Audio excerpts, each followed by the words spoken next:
Yeah, we're coming live by day. They work all his years in the quarry. And look what is happening to him. It's the first time he has experienced flooding this bad. Apparently they're doing some work up by the quarry. And they're diverting the river, one of the streams that run alongside his house. And they're diverting the stream or whatever they're doing up there. And it causing serious flooding and a lot of the quarry material. If you want, you can come and open a quarry underneath by day now. If you see quarry material underneath here.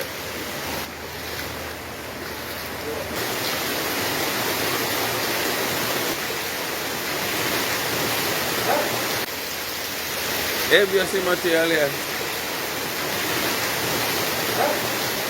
He says one of the worst flooding he has experienced.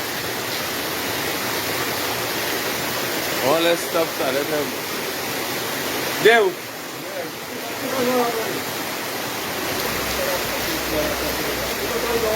This is on the Blanchisseuse Road on the 4 mile. Or some people might call it 3 3/4 mile mark.